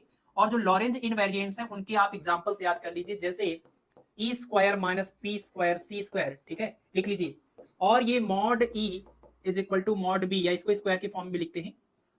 और इसके अलावा vector E dot vector B, ये वो वेरिएबल्स हैं, ये वो क्वांटिटीज हैं जो कि एक एक फ्रेम से दूसरे फ्रेम में अगर आप लॉरेंज ट्रांसफॉर्मेशन इनका करते हैं, है ना, फ्रेम एस और एस डैश में, तो इनकी जो वैल्यू पहले वाले फ्रेम में आएगी, सेम वैल्यू दूसरे फ्रेम में भी आएगी। जैसा कि आपको पता है, हमने एक एग्जांपल लिया था कंजर्वेशन ऑफ लीनियर मोमेंटम और कंजर्वेशन ऑफ एनर्जी का, न्यूटन लॉज ऑफ मोशन का। जैसे उस चीज को हम लोगों ने दोनों फ्रेम पर अप्लाई किया और बिल्कुल सेम रिजल्ट देता था, ये वैसी ही क्वांटिटीज हैं। लॉरेंज ट्रांसफॉर्मेशन इक्वेशन में ये क्वांटिटीज की वैल्यू चेंज नहीं होती फ्रेम बदलने पर, इनको हम लॉरेंज इनवेरिएंट बोलते हैं। इसी में आपका ये चार्ज भी आता है, इसी में आपका ये x square plus y square plus z square minus c square t square भी आता है ना। और अगर कुछ छूट रहा हो, जो ऐसे कोई फेमस क्वांटिटी हो, तो ठीक है, इतना ही मुझे ध्यान आ रहा है। तो इसको आप ध्यान रखें कि ये जो क्वांटिटीज हैं ये हैं आपकी लॉरेंज इनवेरिएंट्स, ठीक है। तो चार्ज एक लॉरेंज इनवेरिएंट क्वांटिटी है, तो स्पीड बदलने से या किसी मूविंग फ्रेम में जाने पर या रेस्ट फ्रेम में रहने पर कोई फर्क नहीं पड़ेगा। इसका answer option number A correct हो जाएगा। तो ये 3-4 एग्जांपल्स आप याद रखें, ठीक है ना। हाँ बिल्कुल ठीक है, ठीक है, ये सारी क्वांटिटीज भी आप याद रखिएगा। चलिए अगला सवाल। तो अगला सवाल देखिए, इसमें kinetic energy of a particle moving at relativistic velocity is. Relativistic velocity से मूव करने वाले पार्टिकल की काइनेटिक एनर्जी बतानी है ना। तो ये सब सवाल आपके एग्जाम में, पीजीटी के एग्जाम में इस तरह के सवाल आ सकते हैं। काइनेटिक एनर्जी आपको बतानी है, तो काइनेटिक एनर्जी का फार्मूला जनरली आप याद रखते हैं हाफ एम वी स्क्वायर। उस हिसाब से देखेंगे तो गलत हो जाएगा, हाफ एम सी स्क्वायर बोल देंगे, जो कि गलत है। तो आपको पता है कि मूविंग पार्टिकल की total energy E equal to M C square, rest में जो पार्टिकल है उसके पास जो रेस्ट मास एनर्जी है वो एम नॉट सी स्क्वायर, और मोशन में अगर पार्टिकल है तो उसके पास एक और एनर्जी आ गई, काइनेटिक एनर्जी। तो जब पार्टिकल मूव करता है तो उसके मास की वजह से जो एनर्जी है वो एनर्जी, प्लस उसके मोशन की वजह से जो एनर्जी है काइनेटिक एनर्जी, दोनों को जोड़ेंगे तो ये मूविंग मास एनर्जी हो जाएगी। तो आप इसी को लिखते हैं ना इस तरीके से, E is equal to rest mass energy plus में काइनेटिक एनर्जी, यानी काइनेटिक एनर्जी इक्वल टू हो जाएगा ये काइनेटिक मास एनर्जी माइनस में रेस्ट मास एनर्जी। और काइनेटिक मास एनर्जी का मतलब होता है एम सी स्क्वायर और रेस्ट मास एनर्जी का मतलब एम नॉट सी स्क्वायर। तो ये हो जाएगा काइनेटिक एनर्जी का एक्सप्रेशन, ठीक है। तो रिलेटिविस्टिक स्पीड से चलने वाले पार्टिकल की kinetic energy equal to kinetic mass energy minus rest mass energy, M C square minus M naught C square, इसको और systematic M minus M naught C square करके भी हम लिख सकते हैं, ठीक है। तो ये आपका सिंपल सा सवाल था, ठीक है, कोई मुश्किल नहीं है, लेकिन आपको इस तरह की चीजों पर इस तरह को एक बार प्रॉब्लम्स को अगर आप देखे रहेंगे, किए रहेंगे, तो अच्छा कर सकते हैं एग्जाम में। और लैब असिस्टेंट वगैरह के लिए तो ये ज्यादा इंपॉर्टेंट हो जाता है, ठीक है। Next question number 11। Question number 11 में है, a train of 100 metre length when at rest, मतलब ट्रेन जब रुका हुआ है तब उसकी जो लेंथ है वो है 100 मीटर, यानी कि ये कौन सी लेंथ होगी, ये हो जाएगी प्रॉपर लेंथ। भाई जिस फ्रेम में आपका रॉड रेस्ट में था, वैसे तो वो फ्रेम मूविंग फ्रेम था, लेकिन उसी फ्रेम में रॉड रखा हुआ था, तो आप कह सकते हैं कि रॉड उस फ्रेम एस डैश के रिस्पेक्ट में रॉड रेस्ट में था। तो आप जब मेजर करते थे तो आप बोलते थे ये क्या है, ये इसका, यहाँ पर आप रॉड को रखते थे इस फ्रेम के अंदर, स्पेसशिप के अंदर जो एस डैश है, और यहाँ पर एक फ्रेम आपका एस होता था। तो ये फ्रेम के रिस्पेक्ट में ये रॉड रेस्ट में है, इसकी लेंथ आप मेजर करते थे तो ये आपका प्रॉपर लेंथ होता था। लेकिन इस फ्रेम के रिस्पेक्ट में आपका ये पूरा सिस्टम जो है मोशन में है ना, या इसके रिस्पेक्ट में देखें तो ये मोशन में है। तो आप कह सकते हैं कि जब मोशन में आएगा तब जो लेंथ होगी वो कॉन्ट्रैक्टेड लेंथ होगी। फार्मूला आपके पास है L is equal to L not under root 1 minus we square upon C square, और आपको ये प्रॉपर लेंथ यानी रेस्ट में जब वो था तब लेंथ दिया हुआ 100 मीटर, तो 100 रख लिया, और 1 माइनस वी की वैल्यू भी गिवन है 0.8 सी, तो 0.8 सी का स्क्वायर, सी स्क्वायर कैंसिल, 0.8 का स्क्वायर 0.64, 1 के साथ माइनस कर दीजिए 0.64 को, 0.36 आएगा, 0.36 को स्क्वायर रूट लेंगे 0.6 आएगा, 0.6 को 100 से मल्टीप्लाई करेंगे 60 आएगा। मतलब जो ट्रेन की स्पीड रेस्ट में 100 मीटर थी वो इस स्पीड से मोशन करने पर कॉन्ट्रैक्ट हो जाएगी। अब वो 100 की बजाय हमें 60 मीटर की दिखाई देगी, हम उसकी लेंथ को 60 मीटर ऑब्जर्व करेंगे। तो ऑप्शन नंबर बी इसका करेक्ट हो जाएगा, ठीक है, ठीक है। चलिए अगला सवाल, question number 12। The relativistic mass of a particle relativistic mass of a particle, मतलब पार्टिकल जब मोशन में आता है तब जो उसका रिलेटिविस्टिक मास है या काइनेटिक मास है, वो कह रहे हैं कि वेलोसिटी के साथ इंक्रीज होता है, डिक्रीज होता है, और ये क्या है, डिक्रीज होता है और फिर बाद में जीरो हो जाता है। इसमें कह रहे हैं कि डिक्रीज होता है, इंक्रीज होता है और बाद में इनफाइनाइट होता है। बताइए क्वेश्चन नंबर 12। अब इसमें देखिए आपको पता है, ऑप्शन में थोड़ा आपको कंफ्यूज कर रहे हैं, लेकिन आपको ये बात पता है कि m is equal to M naught की अगर हम बात करें, m equal to am not upon 1 minus we square upon C square, इसमें आपको ये पता है कि m की वैल्यू एम नॉट से क्या होगी, ज्यादा होगी। m की वैल्यू m नॉट से ज्यादा होगी। अगर आप v की वैल्यू बहुत कम कर देंगे तो ये बहुत ज्यादा होकर क्या हो जाएगी, ये बराबर हो जाएगी। ठीक है ना, अगर v की वैल्यू आप जीरो कर देंगे तब जाकर के ये बराबर हो जाएगी। तो आपने पिछली क्लास में एक लाइन पढ़ी थी कि rest mass is the least mass. Rest mass is the least mass का मतलब अगर ऑब्जेक्ट रेस्ट में है तो उसका उस टाइम जो मास है वही मिनिमम मास है। अगर वो थोड़ा भी उसकी स्पीड आप बढ़ाएंगे तो रेस्ट मास से ज्यादा ही मास होगा। यानी जो रिलेटिविस्टिक मास होता है वो कम नहीं होता है कभी भी रेस्ट मास से, वो ज्यादा ही होता है। ठीक है ना, तो इसमें कोई कोई पॉसिबिलिटी नहीं हो रही है कि रिलेटिविस्टिक मास किसी भी कंडीशन में कम हो। पहली बात तो ये। दूसरी बात ये कि आपका जो काइनेटिक मास होता है या रिलेटिविस्टिक मास होता है ये कभी भी इनफाइनाइट नहीं हो पाता। ये चीज आपने पढ़ा हुआ है कि ये इनफाइनाइट तब होगा, ये m की वैल्यू इनफाइनाइट तब होगी जब ये वाली वैल्यू होगी जीरो, और ये वैल्यू जीरो तब होगी जब v की वैल्यू हो जाएगी c, और v की वैल्यू c करने पर आपके m की वैल्यू आएगी m नॉट सॉरी इनफाइनाइट, और v की वैल्यू c कभी नहीं हो सकती। आपको ये पता है किसी भी मटेरियल पार्टिकल की जो वेलोसिटी होती है वो लाइट की वेलोसिटी के बराबर कभी नहीं हो सकती, क्योंकि ऐसा होने पर इसका मास हो जाएगा इन्फिनिटी, जो कि पॉसिबल नहीं। ठीक है, ग्राफ भी आप याद रखिए। ग्राफ क्या था आपका, ग्राफ ये था कि अगर हम इधर v को रिप्रेजेंट करें और इधर m को रिप्रेजेंट करें तो ग्राफ आपका जो स्पीड के साथ मास वेरी हो रहा था, और अगर ये c को रिप्रेजेंट करे तो ये ग्राफ ये c के ऊपर वाला पॉइंट ऐसे, ये आपका ऐसे जाकर के ऐसे हो जाएगा। मतलब पार्टिकल का जो स्पीड के साथ मास वेरी होगा वो देखिए इंक्रीज तो हो रहा है, लेकिन ये लाइन इस लाइन को कभी टच नहीं करेगी, कभी भी उसकी स्पीड c के बराबर नहीं होगी और कभी भी उसका मास इनफाइनाइट नहीं होगा। ठीक है ना, तो ये बात ध्यान रखिएगा कि हमेशा वो इंक्रीज होता है विद रिस्पेक्ट टू वेलोसिटी, बाकी इसमें कोई भी इफ और बट नहीं चलेगा। ठीक है, नहीं डिक्रीज तो कभी होता ही नहीं, तो ये ऑप्शन कभी नहीं हो सकता। इनफाइनाइट भी कभी नहीं होता, ये भी नहीं हो सकता। ठीक है, चलिए अगला सवाल, question number 13। Volume of a cube of edge length 1 metre moving in one dimension with velocity 0.c is. ठीक है, ये सवाल थोड़ा सा आपके डाउट को क्लियर करने के लिए अच्छा है कि volume of a cube of edge length 1 metre, मतलब एक क्यूब है, ये हमने क्यूब बना दिया। इस क्यूब का जो एज है मतलब हर एक साइड जो इसका है उसकी लेंथ है आपकी 1 मीटर, ये 1 है, ये 1 है और ये भी 1।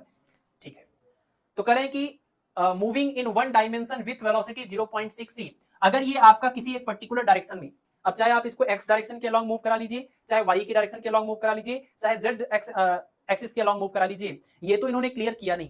किसी भी एक डायरेक्शन के अलॉन्ग आप मूव करा लीजिए, फिर इसके बाद इसका जो आपका वॉल्यूम आएगा वो वॉल्यूम आपको बताना है। तो बड़ी सिंपल सी बात है कि आप देखिए ये जो आपका 3 डायमेंशनल क्यूब है, इसके हर एक डायमेंशन की बात करें, एक्स एक्सिस की तरफ जो इसकी लेंथ है, वाई एक्सिस में जो लेंथ है और जेड एक्सिस में जो लेंथ है, ये तीनों के तीनों है 1 मीटर, ये 1 मीटर और ये क्या 1 मीटर। किसी भी एक्सिस के अलॉन्ग आप इसको मूव कराएंगे तो इसकी जो लेंथ है वो हो जाएगी कॉन्ट्रैक्ट। अगर एक्स डायरेक्शन के अलॉन्ग मूव कराएंगे तो ये जो आपकी 1 मीटर वाली लेंथ है, इसका जो ये जो लेंथ है वो कॉन्ट्रैक्ट हो जाएगा, लेकिन वाई और जेड पर कोई फर्क नहीं पड़ेगा। और अगर वाई के एक्सिस के अलॉन्ग मूव कराया तो ये एक्स और जेड पर कोई फर्क नहीं पड़ेगा, वाई वाला कॉन्ट्रैक्ट हो जाएगा। ऐसा ही जेड के साथ होगा। तो यानी किसी भी एक एक्सिस के अलॉन्ग आप मूव कराइए तो इसकी जो लेंथ, साइड की लेंथ है 1 मीटर, वो कॉन्ट्रैक्ट हो जाएगी, और कॉन्ट्रैक्ट होने के बाद कितनी हो जाएगी ये चेक कर लेते हैं। L equal to L not under root 1 minus we square upon C square से आप देख लीजिए प्रॉपर जो अभी लेंथ है वो है 1 मीटर किसी भी एक एक्सिस का, और ये अंडर रूट हो जाएगा 1 माइनस वी स्क्वायर मतलब 0.6 का स्क्वायर यानी कि 0.36, तो ये हो जाएगा 0.36 माइनस करेंगे 0.64 और ये आ जाएगा 0.8। कितना आ गया 0.8, यानी जो 1 मीटर का था वो कॉन्ट्रैक्ट होकर के 0.8 मीटर का हो गया। लेकिन ये सिर्फ एक एक्सिस के अलॉन्ग होगा, बाकी दोनों एक्सिस की लेंथ बिल्कुल भी चेंज नहीं होगी। तो अगर आप इसके वॉल्यूम की बात करें तो ये क्यूब था, ये क्या था क्यूब था, पहले सभी डायमेंशन बिल्कुल इक्वल थे और 1 मीटर के थे। ठीक है, तो इसका अगर आप इनिशियल वॉल्यूम निकालेंगे तो आएगा कि फार्मूला होता है L पावर 3, ये हो जाएगा 1 into 1 into 1 that is 1 metre cube, ये इनिशियल वॉल्यूम हो गया।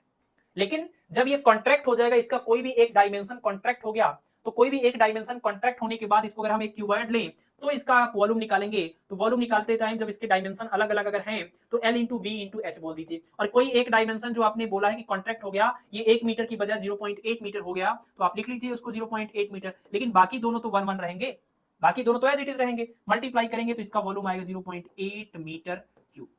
ठीक है, तो इसके किसी एक डायमेंशन के अलॉन्ग मोशन की वजह से इसका जो वॉल्यूम आएगा वो आएगा 0.8 मीटर क्यूब, जो कि पहले 1 मीटर क्यूब था। इसका आंसर हो जाएगा ऑप्शन नंबर बी। यानी जिस एक्सिस के अलॉन्ग मोशन होगा सिर्फ वही कोऑर्डिनेट वेरी होगा, ये बात आपको ध्यान रखना है। आपके प्रीवियस ईयर का जो अभी लास्ट सवाल था क्वेश्चन नंबर 6, उसमें भी यही बात थी कि जो एक्स कोऑर्डिनेट जिसकी वैल्यू 8 थी सिर्फ वही कॉन्ट्रैक्ट होगा, वाई कोऑर्डिनेट जिसकी वैल्यू 12 थी उसमें कोई फर्क नहीं पड़ेगा। इस वजह से ऑप्शन में जहां पर 2 लिखा था वहां पर 12 होना चाहिए, तब जाकर के वो करेक्ट होगा। ठीक है, ठीक है, चलिए अगला सवाल नेक्स्ट है हमारा क्वेश्चन नंबर 14 और इसमें है the rest mass of an electron is 9 into 10 power -31 kilogram. वैसे तो 9.1 होता है, बट ये सिंप्लीफिकेशन के पॉइंट ऑफ व्यू से 9 दिया है। कई बार ये नहीं भी दिया जाता है कि 9 लिखना है आपको। आपको ये ध्यान रखना चाहिए कि 9.1 को अगर हम 9 कर दें तो कोई बहुत बड़ा पहाड़ नहीं टूट जाएगा और हमारा काम बहुत आसान हो जाएगा, ये बात श्योर है। तो ऐसे में कई बार कैलकुलेशन को आसान करने के लिए ऐसे मेथड आपको बीच के स्टेप में यूज करने पड़ते हैं। वो यहाँ सवाल में दिख रहा है कि the rest mass of electron is 9 into 10 power -31 kilogram. Rest mass का मतलब m नॉट, ये हो जाएगा 9 into 10 पावर -31 किलोग्राम। आगे क्या है, what will be its mass if it moves with a velocity 4/5 time of velocity of light. मतलब इसको कितनी वेलोसिटी से मूव कराना है, लाइट की वेलोसिटी का 4/5 टाइम।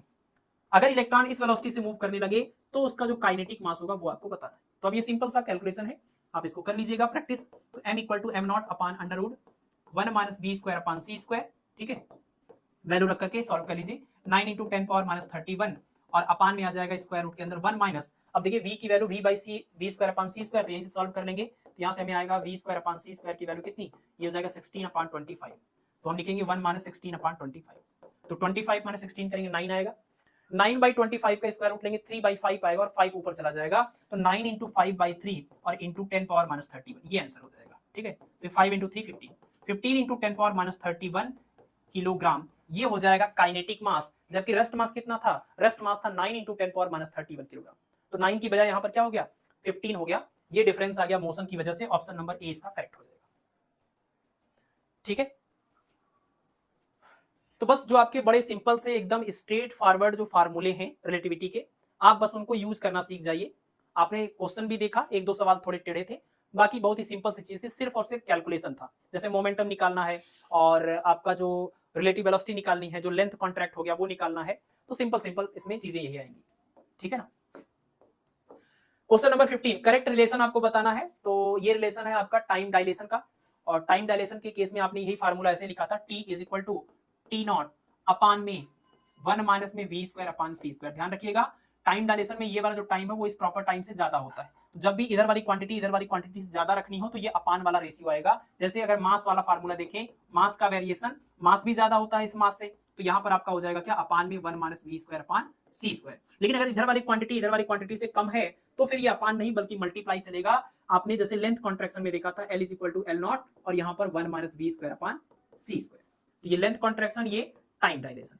ठीक है, इसके अलावा आपने एक और फार्मूला उसको भी याद रखिएगा कि u = u dash plus v और upon 1 plus u dash v और अपान c स्क्वायर। इसको हम बोलते हैं velocity addition theorem, relativistic velocity addition theorem. ठीक है, तो ये कुछ फार्मूले हैं जो आपको ध्यान रखने ही पड़ेंगे, क्योंकि इनके ऊपर न्यूमेरिकल आता है, सीधे सीधे फार्मूला आता है। इन्हीं एक्सप्रेशन को तोड़ने मरोड़ने के लिए भी दिया जाता है। तो यहाँ पर आपका आंसर करेक्ट हो जाएगा। देखिए नॉट वाला जो है वो प्रॉपर टाइम है, नॉट वाला प्रॉपर टाइम है। ठीक है ना। तो डेल्टा टी इक्वल टू हो जाएगा आपका delta t equal to delta t not upon under root 1 minus we square upon C square. Option number B correct हो जाएगा। ठीक है, अपान में रहता है, ऑप्शन नंबर बी करेक्ट हो जाएगा। अगला है क्वेश्चन नंबर 16। चलिए क्वेश्चन नंबर 16 थोड़ा सा अजीब है। ये है a young fat girl dances with high velocity, she will appear to her stationary friend। ठीक है, अगर कोई एक यंग फैट गर्ल बहुत तेज वेलोसिटी से डांस कर रही है तो जो उसका फ्रेंड बैठा हुआ है उसको वो कैसी दिखाई देगी, कम मोटी, ज्यादा मोटी, एज इट इज, कभी कभी कम मोटी और कभी कभी ज्यादा मोटी, है ना। ये आपको एग्जांपल बताना है कि अगर वो तेज स्पीड से डांस करे तो वो कैसी रिप्रेजेंट होगी किसी स्टेशनरी ऑब्जर्वर को। कोई ऑब्जर्वर बैठ करके देख रहा है तो उसको कैसी दिखाई देगी। क्वेश्चन नंबर 16 बताएंगे आप लोग। सिंपल सी बात है कि अगर मान लीजिए कि ये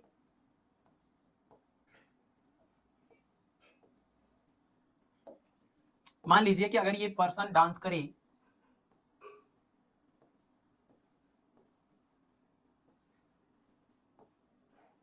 अगर ये पर्सन डांस करे तो हाई वेलोसिटी की वजह से जिस भी एक्सिस के अबाउट ये रोटेट करें या, है ना, मूव करें, जो भी करें, जिस भी एक्सिस के अबाउट इसमें मोशन होगा उस एक्सिस के अबाउट इसका ये जो डायमेंशन होगा वो कॉन्ट्रैक्ट हो जाएगा, लेंथ कॉन्ट्रैक्शन का कॉन्सेप्ट कि अगर ये मूव करता है तो ये कॉन्ट्रैक्ट हो जाता है। तो ये पर्सन अगर डांस करेगा तो जिस भी एक्सिस के अबाउट इसकी बॉडी का रोटेशन हो रहा होगा, मोशन हो रहा होगा, उस एक्सिस के अबाउट जो इसका डायमेंशन होगा वो क्या हो जाएगा, कम हो जाएगा। तो ये कम मोटी दिखाई देगी, मतलब ये ऐसे श्रिंक हो जाएगी। तो इसका answer option number A, length contraction का ये कॉन्सेप्ट है। ठीक है, हाँ चलिए, ये हाथ है, ठीक है ना। चलिए अगला सवाल, नेक्स्ट है हमारा क्वेश्चन नंबर 17।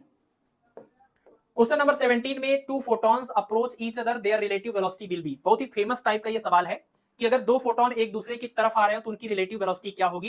क्योंकि अभी हम लोग रिलेटिविटी चैप्टर पढ़ रहे हैं, अभी हम लोग बार बार सेम बात को रिपीट कर रहे हैं, तो ये बड़ी नॉर्मल सी बात हुई, बहुत ही आसान सा सवाल हो गया। लेकिन जब ये कभी अचानक से सरप्राइज की तरह आता है और अगर आपको ये चीज ध्यान नहीं है तो फिर ये गलत हो जाएगा कि दो फोटोन है, फोटोन की स्पीड आपको पता है c के बराबर है, ये दोनों एक दूसरे की तरफ आ रहे हैं, तो उनकी रिलेटिव वेलोसिटी क्या होगी। तो आपको पता ही है कि अगर ये इधर से c से जा रहा है और ये इधर से c से जा रहा है, मतलब अगर ये इधर से 5 मीटर पर सेकंड से जा रहा है और ये इधर से 5 मीटर पर सेकंड से जा रहा है, तो इसको क्या लगेगा, इसको लगेगा कि ये इसकी तरफ 10 मीटर पर सेकंड से आ रहा है और इसको लगेगा कि ये इसकी तरफ 10 मीटर पर सेकंड से आ रहा है। यानी जो इनकी रिलेटिव वेलोसिटी आएगी वो हो जाएगी 10 मीटर पर सेकंड। लेकिन ये कॉन्सेप्ट दोनों को ऐड करने का ये जो तरीका है, ये सिर्फ तब काम करेगा जब v की वैल्यू c से बहुत ही कम होती है तब।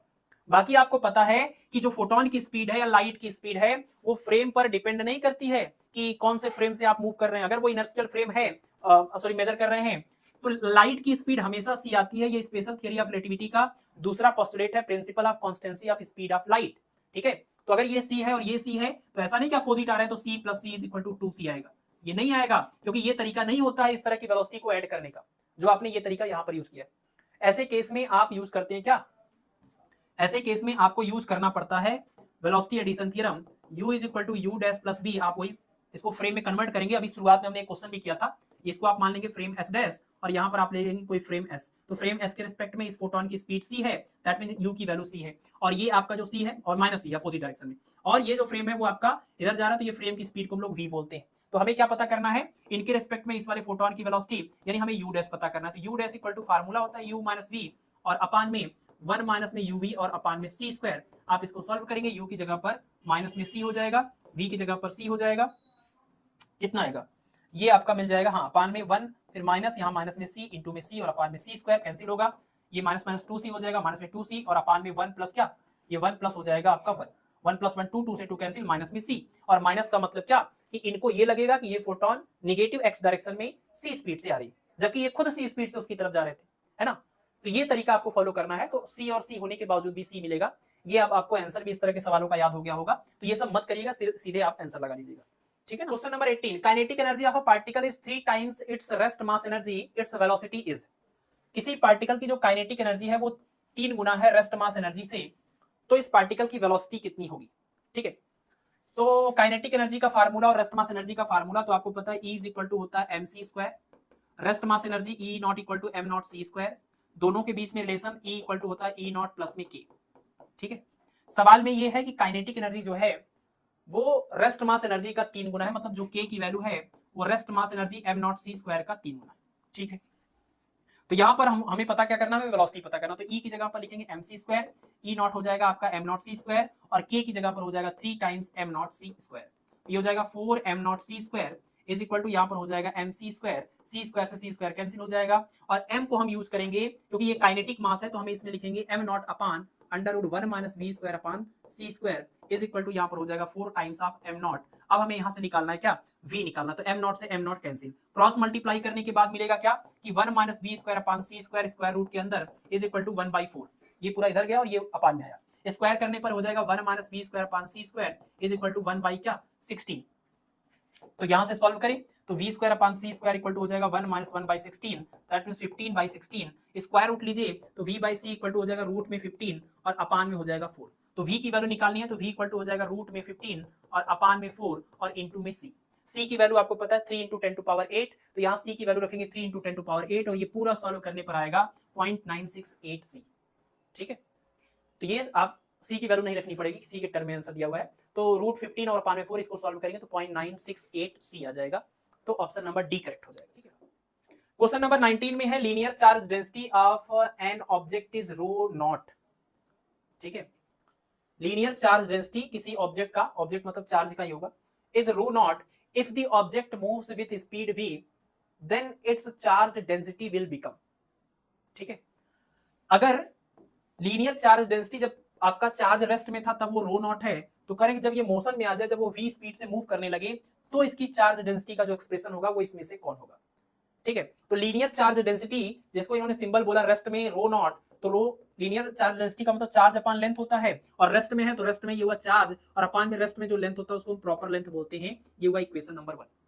ठीक है ना, रेस्ट में बोल रहे तो रेस्ट में हमने लेंथ भी ले लिया और चार्ज डेंसिटी भी ले लिया। मोशन में आने के बाद इसको हम लिखेंगे रो। चार्ज में तो कोई फर्क पड़ेगा नहीं, क्योंकि आपको पता है चार्ज एक लॉरेंज इनवेरिएंट क्वांटिटी है, तो चार्ज तो एज इट इज रहेगा, लेकिन जो लेंथ है वो लॉरेंज इनवेरिएंट नहीं है, ये कॉन्ट्रैक्ट हो जाती है, तो इसको हमने बोल दिया क्या, एल इक्वेशन नंबर 2। तो हमें बस ये पता करना है कि मोशन में आने के बाद ये जो रो की वैल्यू आएगी, उस रो का जो एक्सप्रेशन आएगा वो इसमें से कौन है। तो कुछ नहीं करना है, ये कॉन्ट्रैक्टेड लेंथ यहां पर है, तो कॉन्ट्रैक्टेड लेंथ का फार्मूला आप रख लीजिए। कॉन्ट्रैक्टेड लेंथ का फार्मूला एल इक्वल टू होता है l not under root 1 minus we square upon में क्या, सी स्क्वायर, और क्यू अपान एल नॉट की अगर बात करें तो ये हो जाएगा रेस्ट के केस में चार्ज डेंसिटी, तो इसको और इसको मिला के हम रो नॉट बोलेंगे, तो रो इक्वल टू बनेगा रो नॉट और अपान में under root 1 minus we square upon C square. यही सवाल था ये, और कुछ नहीं था। ठीक है, तो इसका आंसर हो जाएगा rho naught upon 1 minus we square upon C square, option number C correct हो जाएगा। अगला सवाल, नेक्स्ट हमारा क्वेश्चन नंबर 20, और इसमें है velocity of a relativistic particle is expressed as. किसी रिलेटिविस्टिक पार्टिकल का हमें क्या निकालना है, वेलोसिटी, और वो जो वेलोसिटी का हमें एक्सप्रेशन चाहिए वो हमें चाहिए मोमेंटम के टर्म में, रेस्ट मास के टर्म में और सी के टर्म में। ठीक है, तो अगर हमें मोमेंटम चाहिए होगा और हमें रिलेटिविस्टिक वेलोसिटी की वैल्यू निकालनी है, तो हम सीधे ये फार्मूला मोमेंटम का यूज कर रहे हैं कि momentum is equal to relativistic mass और रिलेटिविस्टिक वेलोसिटी, है ना। तो relativistic momentum equal to relativistic mass और रिलेटिविस्टिक वेलोसिटी, तो हमें ये वेलोसिटी का एक्सप्रेशन एक्चुअली निकालना है। ठीक है, लेकिन यहां पर एम नॉट वगैरह तो आ ही नहीं रहा, तो एम नॉट को लाने के लिए हमें इस एम को ओपन करना पड़ेगा, तो एम की जगह पर हम लिखेंगे am not upon under root 1 minus we square upon में सी स्क्वायर। अब देखिए यहां भी एक वी आ गया और एक वी यहां पर भी था, तो एक काम करिए दोनों साइड का स्क्वायर कर दीजिए, तो पी स्क्वायर इक्वल टू हो जाएगा एम नॉट स्क्वायर और ये वी स्क्वायर, और यहां से ये स्क्वायर रूट हटेगा, सिर्फ बचेगा 1 माइनस वी स्क्वायर अपान में सी स्क्वायर। इसको थोड़ा सिंप्लीफाई करेंगे तो ये बन जाएगा आपका m not square v square C square upon, upon में हो जाएगा सी स्क्वायर माइनस में v square is equal to p square.